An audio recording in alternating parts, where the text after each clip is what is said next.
Hi, in Schaamteloos met Shay ontvang ik altijd een interessante vrouw die je onder andere op NPO Radio 2 voorbij hoort komen met haar muziek. In 1992 kwam ze naar Nederland voor een aantal musicalproducties en dat is ook meteen het moment dat je zou kunnen zeggen dat ze is begonnen met haar muzikale carrière.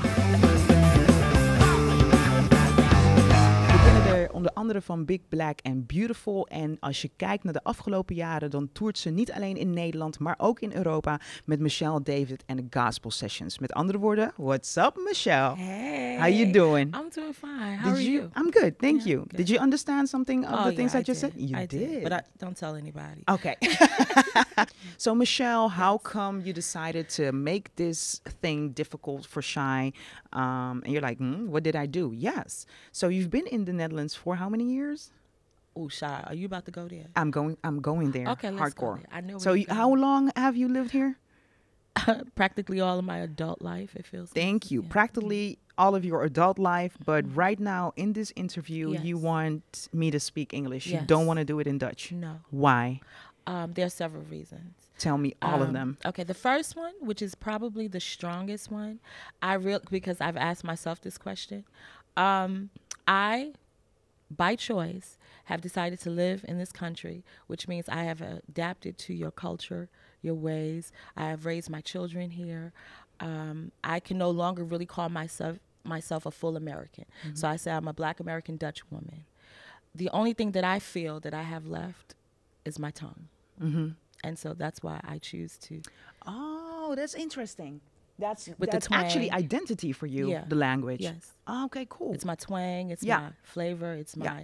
Yes, can ik praat? Or can ik in Nederlands praten? Yeah, sure. But Yeah. it doesn't feel natural for me. Mm-hmm. And something happens in my brain that my thoughts are far more than my vocabulary. Yeah. And because I am somewhat a perfectionist, then I start to retreat if I can't get it out correctly, you know? And so that's in a nutshell, that's the biggest reason. That's the biggest reason. Yeah. But nothing when it comes to, because in a way, I was wondering, like, why would she hold on to English? And I also came up with this thought, but not as profound as you just explained it. Mm-hmm. But I thought maybe as well, it's not needed. I mean, being an artist in the Netherlands... That is true. I mean, everybody speaks English here, so maybe This is true. you neglected it because it's not 29 years of marriage. Does that also mean 29 years of walking around with sunglasses and not looking at other beautiful men on the road? And thinking, No, but wondering what that juice tastes like? No, that's not even possible. I can admire, you know, without touching. Although my husband, for some reason, he doesn't see any other. So he tells me, I don't know. He only sees you. The only person I've ever heard him go, okay, what? Okay, this is so weird. He is going to get me. He's going to get me. Tell his stuff on the radio. Tell his stuff. stuff. The age that we are. He loved Felicia Rashad. Felicia Rashad, help me out. Cosby. He loved the Cosby mom. Cosby, yeah. I Cosby forget her mom. name on the Cosby show. Yeah. He was like, yeah, but Felicia Rashad is fine. She's fine. Still very graceful, very strong. I think like a couple of months ago, I don't know what it was, but I had this thing where I had to every day watch one interview of her. Yeah. You know, I love the way she carried herself, and even when she spoke about the periods of when she wasn't working, you know, just so graceful and humble, yet strong and powerful. And everything. So I got it. Yeah, so that didn't make you feel jealous or anything? No. Do you get jealous quickly?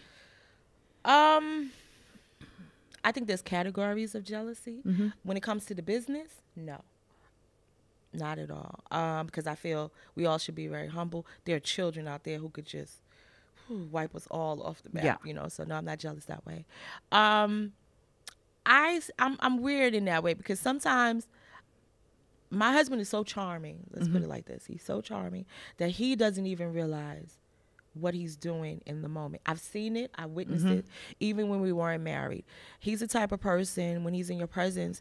If he met you, he's like, "Hello, how are you this lovely morning?" You good? Oh, yeah. And women automatically think, oh, he said lovely morning. no, baby. That's just who he him. is. Yeah. And so I find that attractive, you Yeah. know. So I'm like, oh, she thinks you like her. Oh, that's sexy. But no. I used to be maybe with other guys, but not with him. Okay. Was that during that time, knowing that you're ill, was death on top of mind?